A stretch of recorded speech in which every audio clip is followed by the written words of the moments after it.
Welcome to MAP. Thank you for joining us for this conversation between Abhishek Poddar and Sir Michael Craig Martin, as I was just informed. So this introduction is two parts, the short part that I will do and the longer part that he will do when he shows you his work.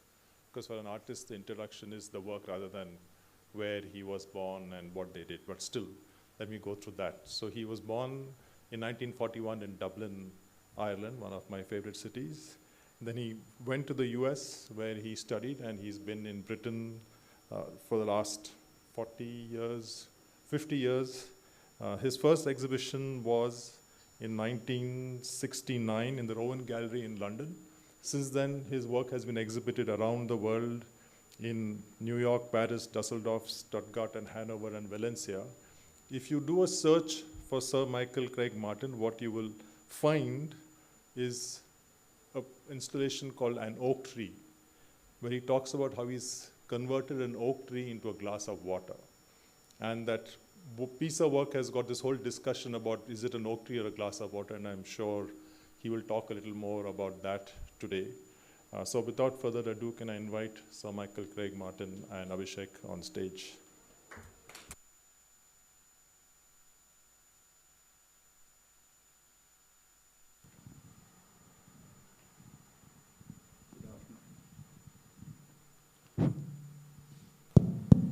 Good afternoon.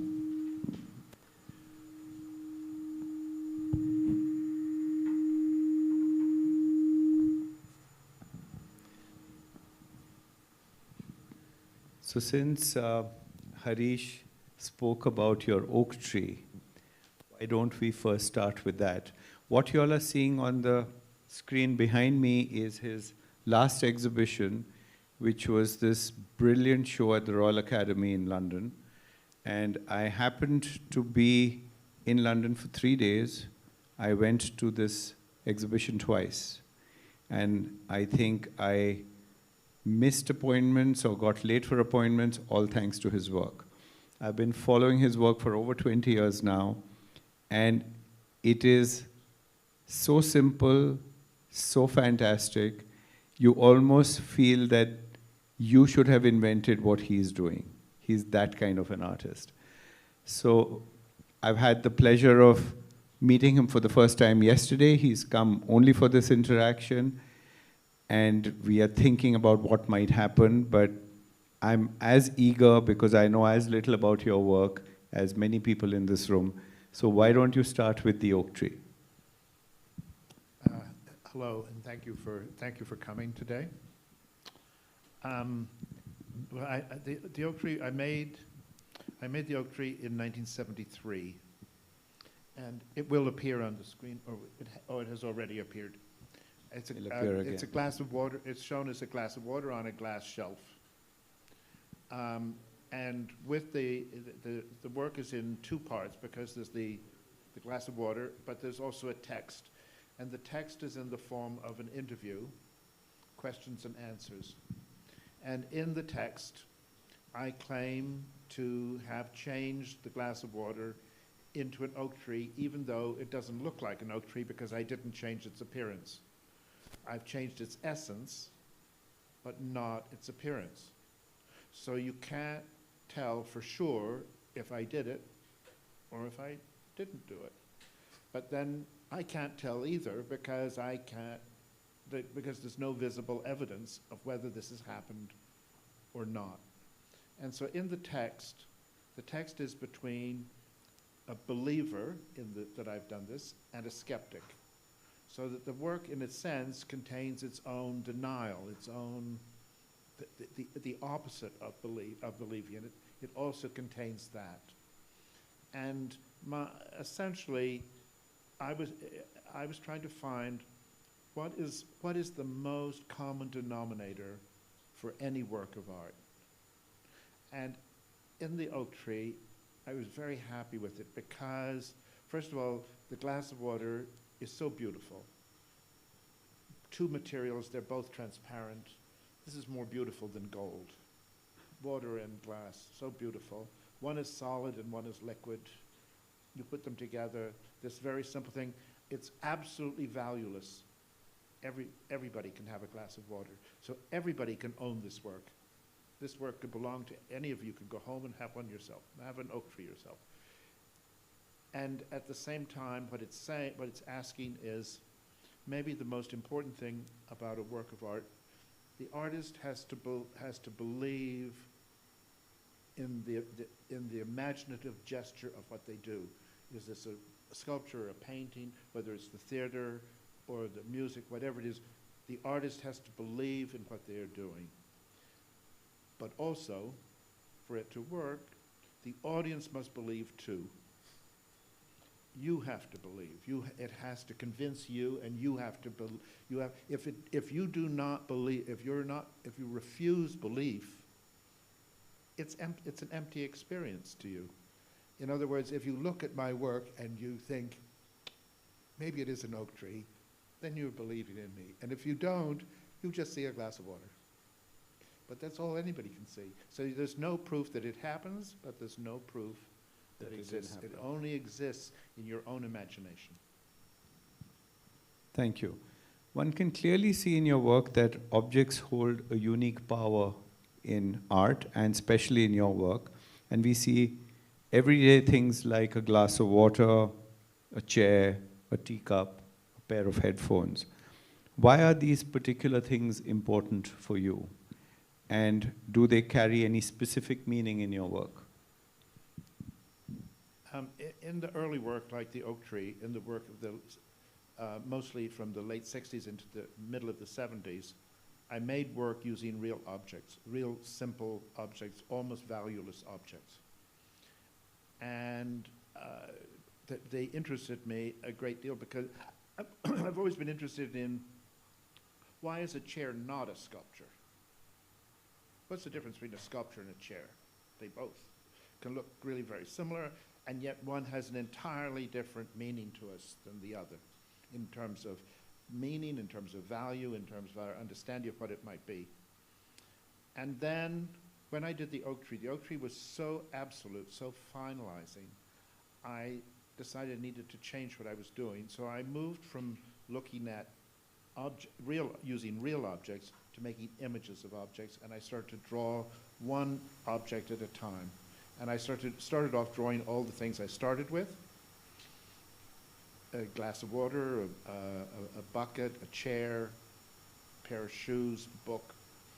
And then I started to realize that the objects, I wanted common objects. I wanted objects everybody could recognize. I wanted objects that everybody could name.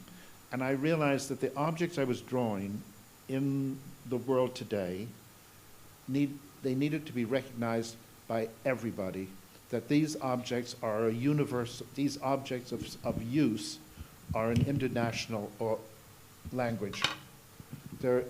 I can show my work here in India, I can show it in Korea, in China, I can show it in the United States, I can show, everybody knows these objects. I only draw objects I think today most people in the world will recognize. So it goes across all languages, it goes across all classes, it is truly a language that speaks to everybody. And also, these things are the signs of our own civilization. When we look back at other civilizations, we look at what they made in order to understand who they were. And these are the things that we need to, and we need to look at them not just as consumer objects, not just as things that are almost meaningless because they're so omnipresent. We need to think of them as beautiful and interesting, and they carry all of our values. Everything about us is in these things, and I'm trying to conjure that, to bring that to the audience. Your color seems like it's very much influenced by India. The bright pinks and yellows and oranges and blues. Where does this come from? Well, I would. You've only been to India once before. I know, but I do know Indian art, and we were talking about Indian miniatures, which I've always loved, and of course I do black outline, and then I put color in the outline, and that's exactly what a lot of Indian art is: the line and then the color. And the color is intense. And we were talking earlier about in all ancient societies, people painted everything, painted sculptures. Sculptures were nearly always painted because people saw meaning and value in color. That color was what distinguished things. To give something a color was to actually make it more important. And today, we look at the sculptures, this color has all washed away, and now we look at the sculpture, we see the stone, we look at Greek sculpture. The Parthenon was all brightly colored. It was blue and yellow and red. Nobody thinks this now, because we think it's very elegant because it's beautiful marble. But actually, when they did it, they immediately painted it. They were not interested in that natural color. They painted the eyes on the sculpture. You see that, and this is true of almost every culture. And I was very shy about using color, and you will see the slides that are behind me it's a retrospective exhibition, and it runs through my whole career. And you can see I start with the objects, then I go to black and white drawings, and then the drawings eventually become colorful and become paintings. And it took me a long time to think of how can I use color. I didn't in the beginning. And then I had the experience where I was doing I did an installations piece in a gallery in Rome, and I painted the walls, and I had never painted the walls before. And it looked interesting. I didn't use these colors, but it looked interesting. And then I had a gallery dealer from Paris, and I was about to do an exhibition in Paris. And she had a little gallery that had 7 small rooms. And I had this idea, I would paint every room a different color. And then I would paint 2 images in each room on the wall. And the exhibition opened. And of course, and for the colors, I thought, well, 7 rooms, 7 colors. Red, yellow, blue, yellow. Come on, there's only 12 colors. Everything else is just a variation. And I thought, well, I want the purest color. I want the best yellow, the best red, the best green. Very, very simple, very straightforward. And essentially what I realized I had done was I had made a situation in which the audience walked into the painting. When people came to the exhibition, they walked around the room. They were inside the work themselves. It was immersive in a sense that we think about now with electronic things. I was doing something similar through these rooms. And what I found was it made the audience happy. I couldn't believe it. My work had been admired, but I had never thought my work is making people feel joyful. People are amused. People bring their children. People come twice. It makes people feel uplifted to be in this colorful circumstance, and to be engulfed by this, to feel part that they are part of it. And so I started by doing big installations. I did them all over the world in big museums everywhere, painting whole rooms with images. And then in the mid-90s, when I was 55 years old, I started to make paintings. And the paintings that you see that dominate my work today, that began in about 1995. It almost seems like you went to Kerala in the middle. It seems like you went to Kerala because they use these colors in their homes. Yes. Tell me the use of lines. From paintings, you've also done sculpture. And they look like flat drawings, but yet not all your works have been translated into sculpture. Why is that? Well, the thing about my drawing, you can see that they're in the slides, you can see some of them, that my sculptures are quite different than other sculptures. We had a long time to work out how to do it. If I make a sculpture of a safety pin, or an umbrella, or headphones, it's not a sculpture of a safety pin, it's a sculpture of a drawing. My sculptures are sculptures of drawings. They're completely flat. They're only the thickness of them. If you look to the, if you walk to the side, there's just one line. The image disappears 100%. It's just a line. And they just stand on the ground. And it's just, so it's actually a sculpture of a drawing of a work, an object, not a normal sculpture would be three-dimensional and would be like, you know, if you take a classical sculpture figure, you have the figure is round like a figure, like we are. Whereas I'm doing drawings, I'm doing sculptures which are completely flat, because what interests me, the central interest of my work, is really to do with drawing. How does drawing work? How do we understand it? It's a miracle that we take totally for granted, that we are able to look at an image of something. If I draw a picture of a shoe and I show it to you, you look at my picture and you don't say, that's a picture. You say, that's a shoe. Because the power of us making an image, my drawing of the shoe does not look anything like a shoe, really. I've made an image, but the image, if you take an actual shoe in 3 dimensions, it doesn't actually look like the object that the thing I'm showing you. And yet, I show you the picture of the shoe. I just do the outline of the shoe. I show you this picture. My picture is only that big. The shoe is only that big. You know shoes are not that size. Shoes are much bigger. You know what shoes are made out of. You know what shoes are for. You know what shoes look like from the underneath. You know where you go to buy them. You know how much they cost. None of that is in the drawing. Not in my work, none of that information. I give you only the slightest bit of information. But because you are familiar with the object, you fill in everything. You bring everything to the work. I give you the thing that's familiar. It's very important that it's familiar to you. I give it to you familiar, and then you fill in.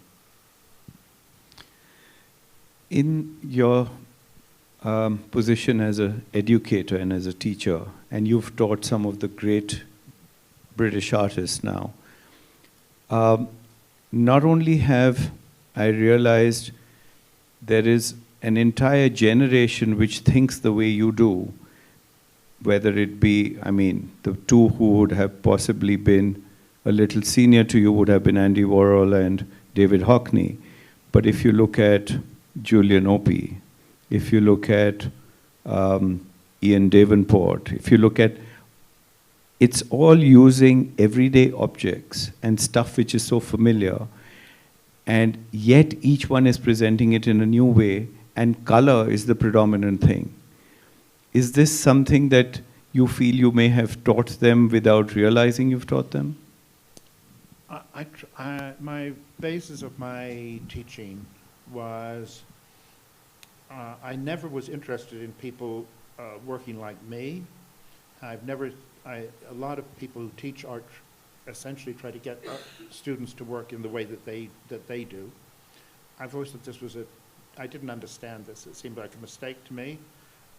I think that the essence of what a person is what's needed in order to be an artist. You have to find a connection between yourself and the thing that you make.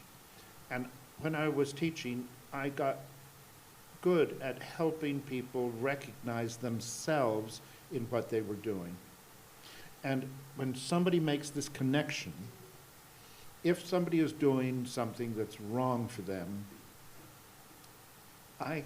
art is very curious. It shows. You can tell it's wrong. And if it's right, it's right. And when it's right, you don't ask a question. You only ask a question when it's wrong.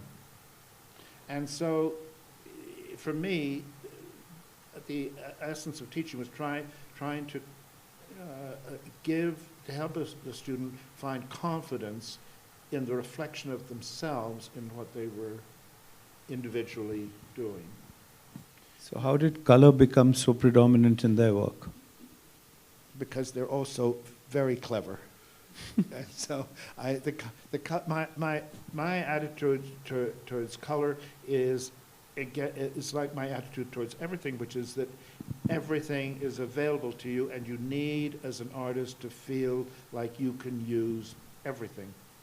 Everything is possible, everything can be used, everything is material, and you're making, when you're an artist, you are making work for yourself, for your family, for your friends, for your people, for your time. You're making it for now, and if you're very, very lucky, very few people manage it, it stays into the future as a representation of the time in which you lived. And the closer that you get to yourself and to your time, the more likely it is to hold into the future.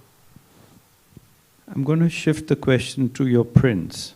You do paintings and prints, and you have different galleries who handle your paintings and your prints. And printmaking is something that, as per your own admission, you say it has additional resonance and meaning. Why is that? And why do you feel, or what do you feel printmaking achieves that differs from painting or sculpture? Because of the way that I make paintings, there's certain things I can do and certain things I can't do. And one of the things that in printmaking that's very interesting to me is I nearly always make prints in series. If I do prints, say, based on flowers, I will do a set of 12 prints.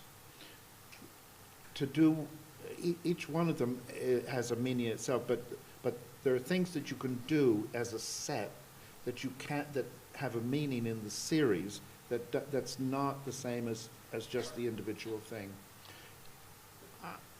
It's not always possible for me to make a set of 12 paintings very closely related, but you can do that in prints. That idea that things, you can make something where the individual thing is important, but it's a group.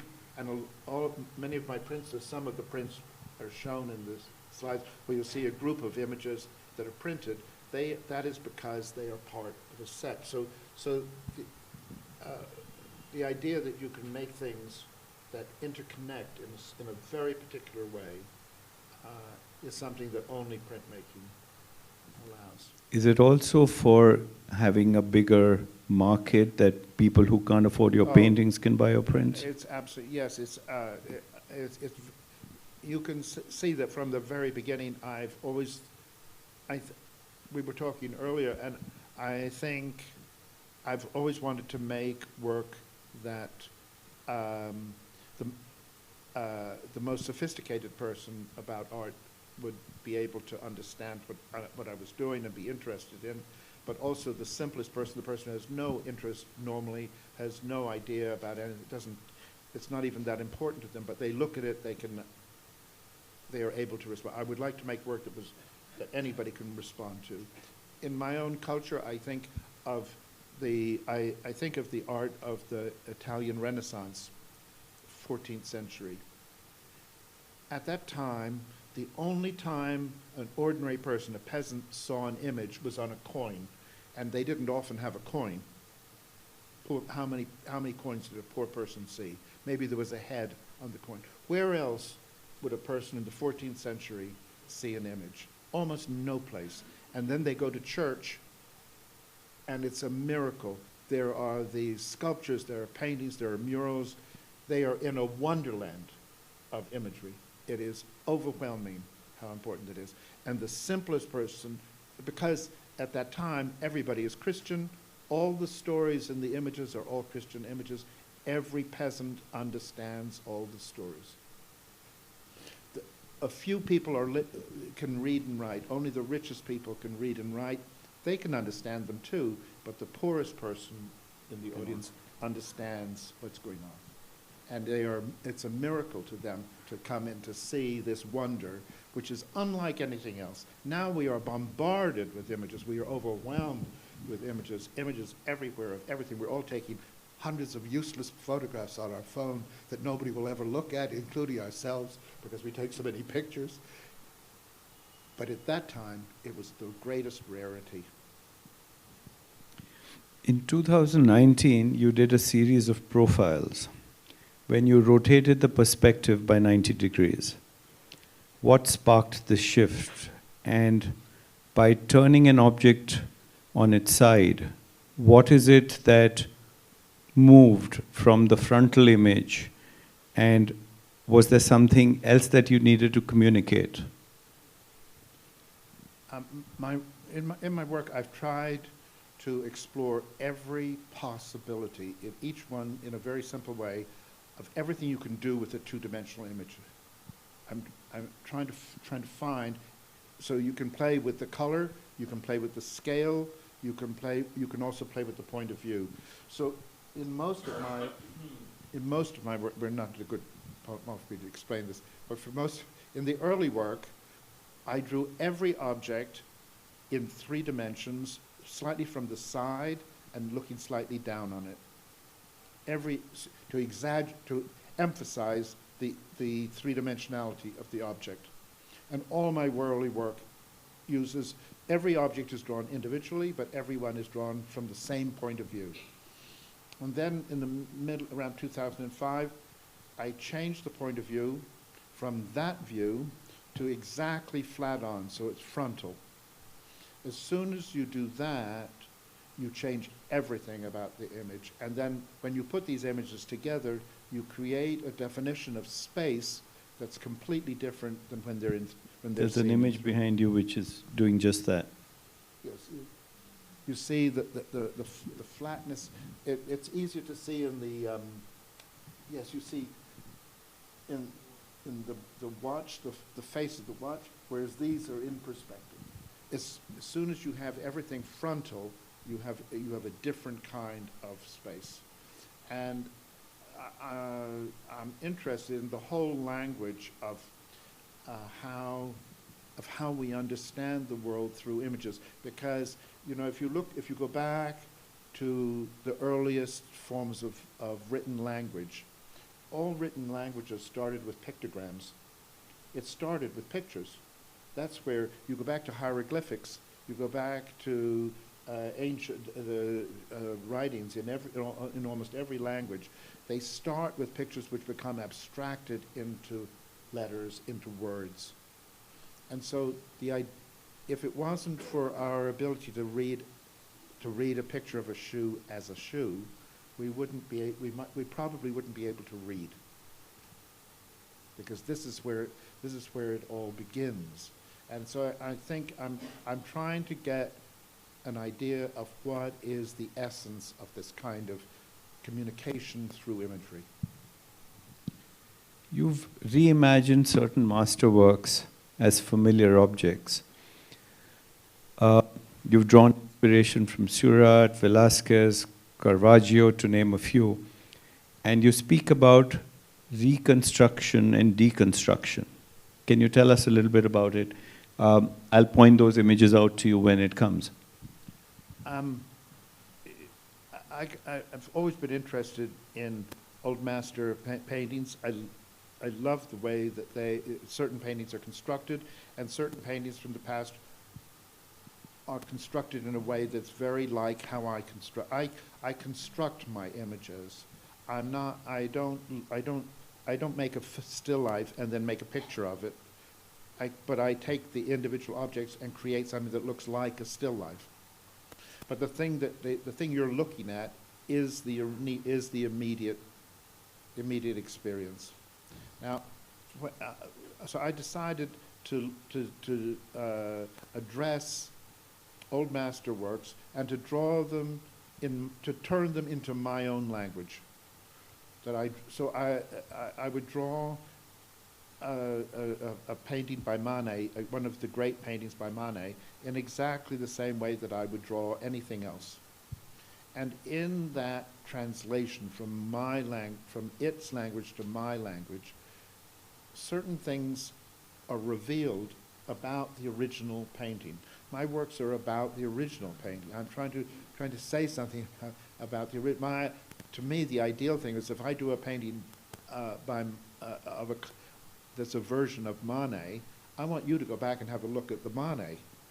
And I want you to see something in there that you would not have noticed before that my painting has made visible.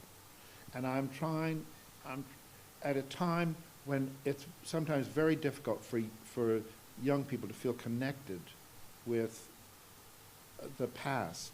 You know, I mean, young people today, you know, 1990 is about the absolute limit of how far back history can go. I mean, it's too much to go further back than that.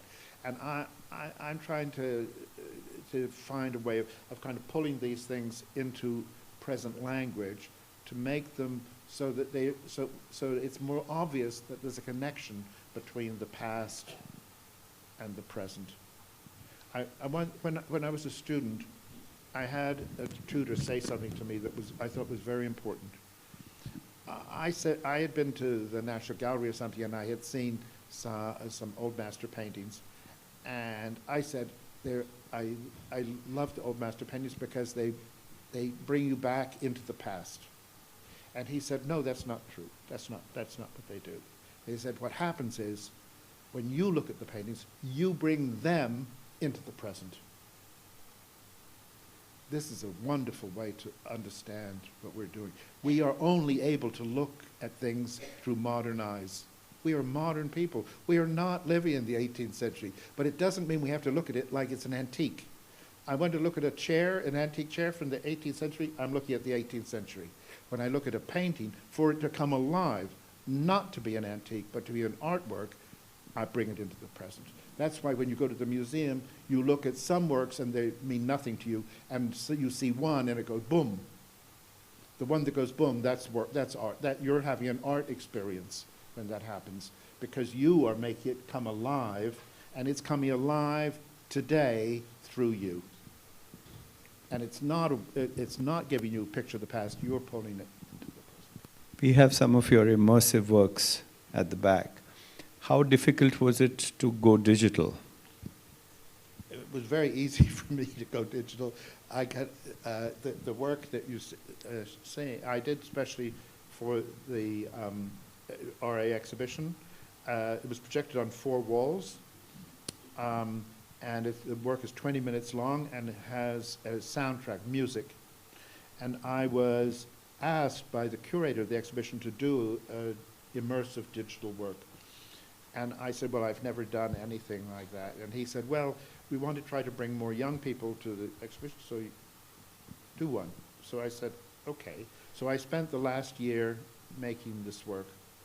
And I gave my, I have a technical person who I work with on digital things sometimes. And I gave him 300 individual colored images, 300 different objects. And I sent this to him, and I said, now, show me what we can do.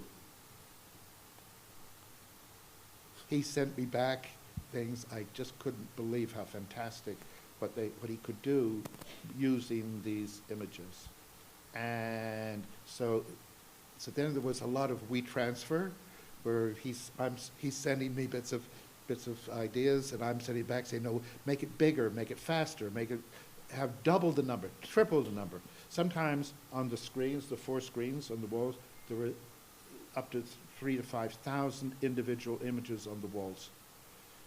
Because you can do that with digital. I couldn't believe what you could do. So then I spent the year kind of choreographing. So it's, in a sense, I saw it as like an opera where there's a kind of overture. The overture was a tribute to Kubrick's 2001, which is a film about the cosmos. And I thought that was I've always loved it, and I thought it was an important gesture. And then there were 3 acts.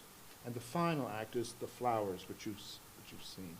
And of which there are cascades of flowers, thousands and thousands and thousands of flowers. And actually, there were 7 drawings. All of the flowers were made with only 7 drawings. So it was just the scale and the size that you were changing. And the numbers of them, the thousands and thousands of repetitions of the same images. And you would think that there were hundreds of different kinds of flowers, but in fact, Only 7. there's 7. I remember many years ago at Apsley House, you had the portrait of the Duke of Wellington. And I remember being transfixed for about 20 minutes looking at that one portrait, because every few seconds it changed color. And I was wondering when I would see it on a loop. And I think I ran out of patience. And it was unbelievable, the color combinations that you had on that. And if I remember correctly, it never repeats the same pattern. No, the thing about the portraits, they're in the background here, just a small one, but essentially they're, you have to imagine it's a television screen, but vertical portrait shape. I do a drawing of a person, and then break the person's, the picture into different areas. So there's the hair color, the skin color, bits of clothing color. There's the 3 colors for the eyes, the eyebrows, the lips. All the different parts are given a color. So each part has a colored section. And then I give we have developed a program where the drawing stays the same, but all these different areas, there's a set of 24 colors that each one of them goes through. And Is it in a sequence or in random? No, it has a computer that's live. The reason there's no repetition is because it's not a loop, it's not a tape.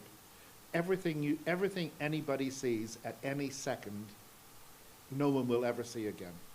Whatever Wow. that color combination is. So you And mean no as- picture of that would ever repeat itself? It will never repeat itself. If you wait around for 100 years, I'm glad you left, because you'd still be there waiting for the repeat. By the time the repeat came around, believe me, you'd have forgotten what it was in the first place. But it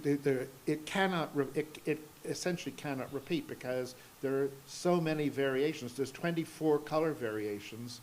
The computer is randomly deciding which color, in which area, and for how long.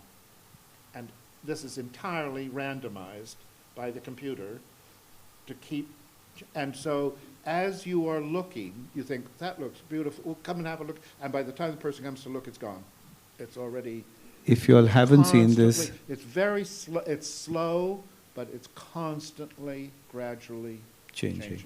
And I think it's the most beautiful metaphor for what it is to be alive. The computer is live. It's a portrait. And we know, and I can tell you, because the first portrait I did was of Zaha Hadid. Zaha was a very fiery person, as you can imagine, and sometimes when you look at the portrait of her, she looks like an evil witch, and sometimes she looks like a saint, like a kind of, like the mother of God. She's really so lovely looking. But that's what we all are, aren't we? We go through, there's a cycle. So the colors, in a sense, represent a kind of constantly shifting human mood, human. I think they're important, because they touch on something that other portraits can't do. so when you get a moment, just Google that. It's amazing, really amazing. I've been back to Apsley House thrice, and then I saw it at the RA. We were talking, and you talked about the latest portrait you did for the to-be Duchess of Devonshire. And would you tell us about the lineage of the artists? And so what happens in this, from what I remember, and correct me if I'm wrong, the first one was done by Sir Joshua Reynolds, then by Gainsborough, then by Sargent, and I'm missing... Lucian Freud. Then Lucian Freud, and then... Me. So Michael Craig Martin. So I think that's good company. I'm happy with it. But mine is like the portrait that I was describing, so mine is constantly changing. And when, I have to tell you, when they first target, it's in Chatsworth House, which is one of the greatest houses in England, and the portraits are down a hallway. There's the Gainsborough and the Reynolds, and my portrait was put at the end. But because mine was constantly changing, people stopped to look at it, so it caused a log jam in the. People couldn't get past because there were too many people stopping, and they weren't looking at the sergeant or the Reynolds. They were looking at my picture, so they had to move it. So the tradition is that every duke gets commissions an artist to do a portrait for the next generation, and that's the lineage he's in. Before we open it to the audience for certain questions, what are your plans for India and for MAP, and what can we hope to see soon in Bangalore? Well, we've discussed many possibilities, too many possibilities, and I would like to show some work here as an introduction to my work. I have only ever shown work in India once before, and that was in, I think it was 1982 at the New Delhi Triennale. Well, that's rather a long time ago. India has changed quite a bit. I've changed quite a bit since then. And, but I think we should start with an introductory exhibition here, hopefully sometime in the near future, and try to touch on as many different aspects of things as possible. Well, we are looking forward to that very much. Would it be in your vocabulary, or have you, in the work that you've done and the universal objects that you have, is there anything that sticks out as being Indian? In general, I can't say that there is, because every culture has objects which are specific to it, and they're usually traditional objects because they are part of that individual culture. I've tried to only draw the things that cross culture, which essentially means contemporary things. I mean, when I first started to make the drawings, I did drawings of very simple things: ladders, chairs, shoes, things, safety pins, things like that. And then in the 2000s, towards the end of the 90s and into the 2000s, I started to realize, and you see, my original idea was that these things were commonplace because they were inexpensive. They were everywhere because they were cheap. And then I realized, going into the contemporary period, that everybody has an iPhone, and they're expensive. So that what is familiar, what is ubiquitous, is no longer necessarily something that's almost valueless. It's actually laptop. You can't describe the modern world without describing the things of our time, and the things of our time are no longer inexpensive. The other thing that's also extremely interesting that's happened, when I started drawing things, most things in the 20th century followed a modernist dictum: form follows function. Things look like what they did. If you remember, if you can recall this, some of the older people here will remember the telephone. You used to have a thing where you went like this, and it had a handle, it had a place where you listened, it had a place where you spoke. The message went down the wire and somewhere, okay? You could see what was happening. It made absolute sense. Now, my phone is a bland square. It has no interesting features at all, and the two things I cannot find on it is, where do I speak and where do I hear? They're completely invisible. We just talk into it, and it seems to hear us, and we listen, and the sound comes from somewhere. It's almost impossible. And so and this image does not look, this single object is a camera, a computer, it's a photograph album, it's a diary, it's 20 objects rolled into one object, and the object is completely boring and bland looking. It's the most bland object we've ever made. And yet it contains all these. This is an incredible change in the nature of objects. This is an unbelievable change in the whole way about how objects exist in the world. Thank you for that, Michael. Any questions in the audience?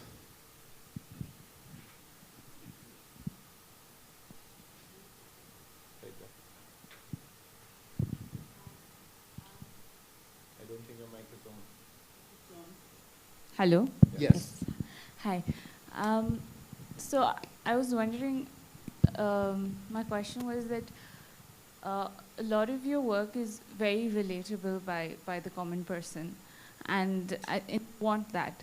And when you hear the common person who doesn't have anything to do with art, has just come to see the exhibition, and you hear upon their feedback or their ideas that came out of seeing the exhibition, does that sort of feedback influence your process or your thinking? And if not, how do you make sure that it doesn't influence too much of your thinking as well? My idea is I just present people with images of things, and I don't make any judgment about these things. I don't want to guide people into a certain way of understanding things. What I want to do is to make something that allows a person to project onto. You see, I can draw something and make a painting of something, which is something that's familiar to all of us. Maybe it's a picture of a trainer. Everybody has trainers these days. So, but maybe they mean something more to you than to other people. The picture will mean more to you than other people because you are bringing to it something additional. Other things that mean something to this person means nothing to that person. They don't even look at this picture. It doesn't connect. And so I find that in a sense, metaphorically, I'm trying to draw everything in the whole world. I'm not able to do that, but I'm trying. And I have drawn a great many things. I've drawn about 800 different objects. I thought that by this time in my life I'd have drawn 10,000. However, I also discovered that there are fewer objects than you think and more variations. You know, if you say a chair, we've got several kinds of chairs just in this room. There are tens of thousands of different designs of chairs. They're all chairs. And so there's not as many as you would think, but the idea that you bring, I don't want to make any judgment. I don't want to make a judgment about value, about importance. I'm not trying to guide somebody. It's not meant to be a lesson for somebody, and that's why. But the thing is, people can if people see something in which they can identify something, immediately you have a connection. So the painting that you have behind you, what is the meaning of a safety pin over a torch, over a sofa, over a clipboard? It has no meaning at all. The work is called Modern Dance, and what you have is a curtain of images in black and white, and then a set of other images in red dancing in front. It's not about the subjects. They're not meant to relate to each other. They're meant to create a situation that is in the imagination. Is this a paint drawing on the wall? Is this a tape that you have? This is a tape drawing on the wall, and it's from about 1980.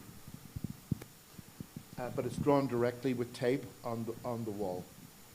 And you can see that there are all the objects. I mean, I made the composition. To me, it was like a family group. You know, there's a grandfather in the middle, and then there's the family standing around. I'm trying to take. What I'm trying to do is take individual familiar things to create a situation which is unfamiliar. And you changed the scale in this too. The scale I made in the drawing, in the early drawings, I made every image the same size. It's a safety pin or a grand piano, I made it the same size. And so I'm just trying to say they're just images. They're not things. It's not a piano and it's not a safety pin. They're images, and you can do certain things with images you cannot do with a real thing. And that play, that turning an object into language, which is essentially what happens when you make an image. You turn it into a language. Can you repeat that, please? When you make a picture of an object, you translate it into language. It becomes language. And language has a kind of flexibility that allows you to make a gigantic safety pin and a tiny grand piano. You can make a pink safety pin and a yellow grand piano. These are all part of what the language of image making permit.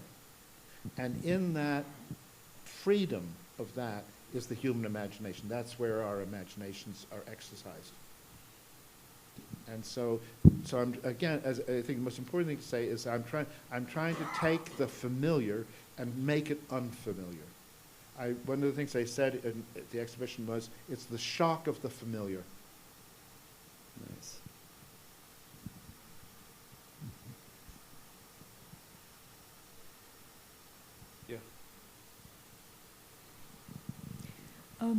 Your painting had a comment on Manet's painting.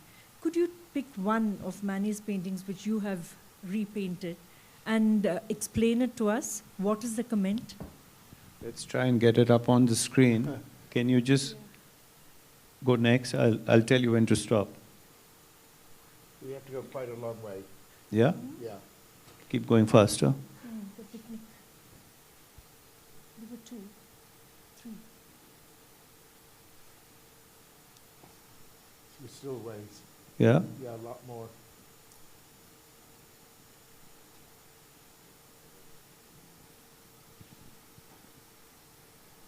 It looks like I'm going for the show the third time. It's in the next room, so.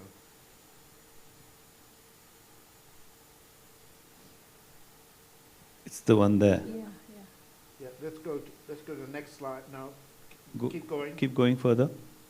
Next. Next. Next. This Yeah. one, hold Yeah. this one, Yeah. hold this one. Okay, we have there's 2 Manets and a Seurat.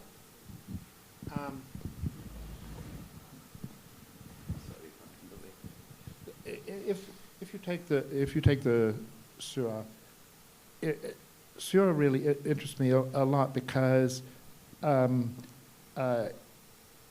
if you look through Seurat's work, there are drawings for each of the figures. There are individual drawings for each of the figures. This situation that he painted, it never actually occurred. What he did was he constructed this situation. The painting is a construction. He made all these individual figures, and then he changed the scale of the figures, and he makes the figures go back. And each figure goes, look, they go back in perspective. Boom, boom, boom, boom, boom. But each one of them, there are separate drawings for them. So this is exactly what I do. I make separate drawings of the objects, and I put them together to make a situation. I just try to make situations that don't make so much sense. This is trying to make a situation that makes sense. And to be honest, it's my favorite painting in the world. I love it for many reasons. I think it's so amazing. Everybody in the picture is looking at something we can't see. They are all interested in something, and we can't. They're all looking over there. They're looking at the other Manet. It's so extraordinary to make a painting in which nobody is looking out at you. This is the closest thing to a snapshot that anybody had done in the 19th century. This is the kind of picture you take with your iPhone when you go out to the park. And nobody realizes that they're being painted, do they? These are not people posing. These are people caught in the act of nothing. They're on lunch break. And they're on their lunch break because they work in the factory in the background. 90% of the people who see this painting for real don't see the factory. And the factory tells you these are workers. These are ordinary people who've come from the factory. They're on a lunch break, and they're sitting by the river. So is this what you meant by it takes you back to the painting to see something that you hadn't Something seen? you hadn't seen. Something you hadn't seen. And, you know, if we go to the Manet, go to the next slide. Yeah. Yeah. It's like larger here. I mean, I did paintings that did 3 Manets. There's the Manet, but the woman at the bar in the Folie Bergère. There's the famous Déjeuner sur l'herbe, and there's the other one, the Olympia, the nude. It's extraordinary. All of these pictures have a woman, a powerful, independent woman at the center of the picture. In the bar, she is dominating. She is in control of the situation. Go back. Here, it's the woman seated with 2 fully clothed men. She has all her clothes on. But who is in command here? She's in command, this picture. And the whole picture is so extraordinary. The one behind. Of her clothing and the Go back one. That's the and there's Olympia. The Olympia. And again, these extraordinary paintings of women, and obviously in the Olympia, there's there's a racial question, because the maid in the painting is black and she's white. In my painting, they both come blue. So, but again, I'm trying to find something that draws out. So the way I work is a language. It's a language of line drawing and vivid color, flat, vivid color. There's no nuance. There's no shadows in my work. I don't draw shadows. The things are kind of timeless. They're in some kind of independent world, and so there's certain things that my language allows, and certain things it does not allow. There's all sorts of things, like Manet is a wonderful painterly painter. He's one of the great masters of painterly painting. I'm the opposite. So, to be honest, I can't draw all those leaves like he goes with the brush. So I make it. I can only give you a little bit. If I put in all the lines, the painting would look ridiculous. It wouldn't be better. It would look more like. So I have to choose. There are no lines in Seurat. There are no lines in Manet. But you know what? There's no lines in nature. There are no lines in an iPhone. There are no lines in your shoes. There are no lines anywhere. Lines are a complete artifice. Drawing an outline of something is an artifice. There are no lines anywhere in things. It's the edge. We're drawing the edge, and if we draw it as a line, we translate it into a line, but there is no line in the thing that we've drawn. And so, is this work behind a take on all the artists? This is Manet's pipe. Jasper Johns is Duchamp, Duchamp, Jasper Johns, and some of me. Yeah. Where I took the object where other artists have used ordinary objects. I've reclaimed them. When do you see the next computer becoming Michael Craig Martin? Your work looks so simple and yet so brilliant that the next AI tool should be able to do this. What happens then? Well, the nicest thing for me about my work at the exhibition at the Royal Academy is I've always had an interest in education, and I think of the importance of art education and art as a way of understanding the world and understanding ourselves as absolutely crucial. And again, by making things which are very familiar, of course, kids love my work. They come to the exhibition because they immediately identify with things. And they're immediately comfortable because they're looking at things, all of which they recognize. And many, many teachers bring their school kids, and they say a very simple thing. He draws what is around him. You draw what's around you. He colors them what he wants. You don't need to tell a 5-year-old to paint something yellow or green or pink. They don't look at a tree and think it has to be green. You only do that when you're 12 or 13. When you're 5, you paint it any color that comes into your hand. Little kids don't make choices about such details as whether it's accurate to the real thing. They're not naturalists in that sense. They invent. As we get more self-conscious, we think, the trunk of the tree has to be brown, the leaves have to be green, the sky has to be blue. Little kids don't think like that. So you're a little kid. So I'm a little kid, as you can see. Any other questions?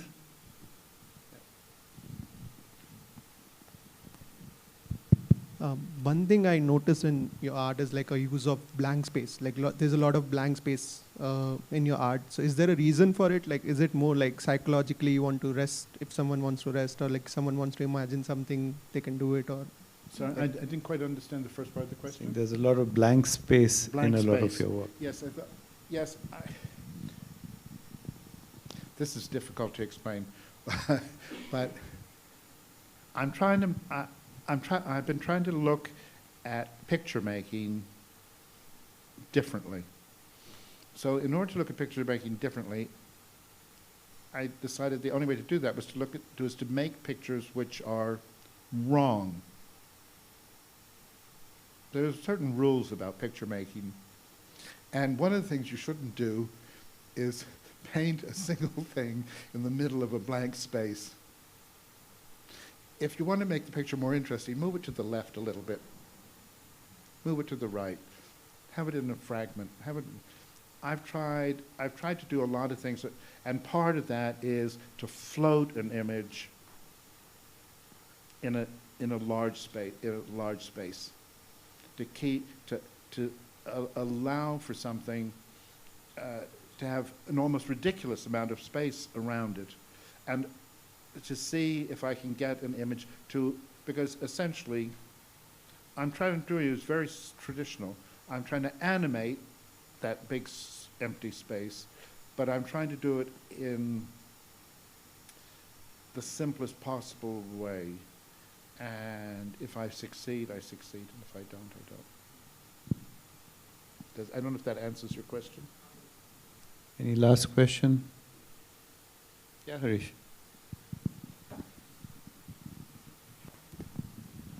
Thank you, Michael, for that talk. And if you look at Abhishek's socks, it looks like it's one of your creations as well. I know. I just noticed it myself. I feel embarrassed. So my question was, you've done a lot of work with everyday objects, and I saw that you've done a few pieces with alphabets. Did you try it, and did you give up, or did you go back to it? Well,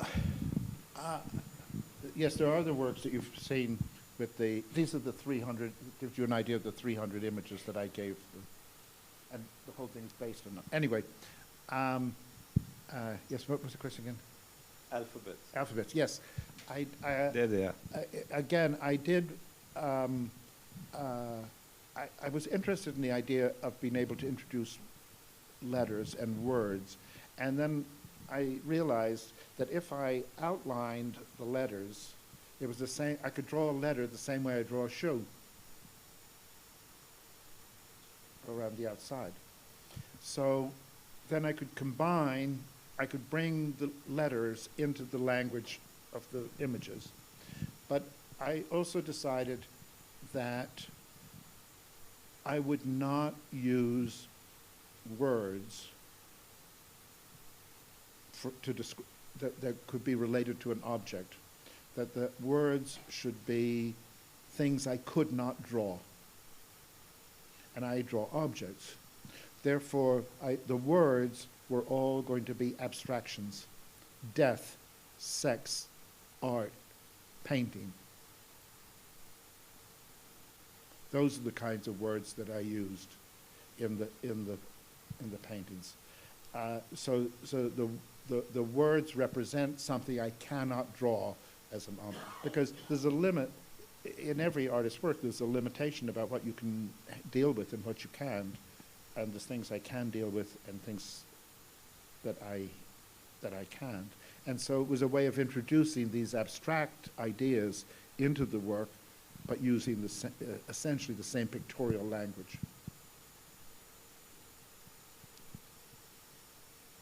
Thank you, Michael, for this amazing talk, and we can't wait to have you back in Bangalore. Thank you. Thank you all very much. Thank you.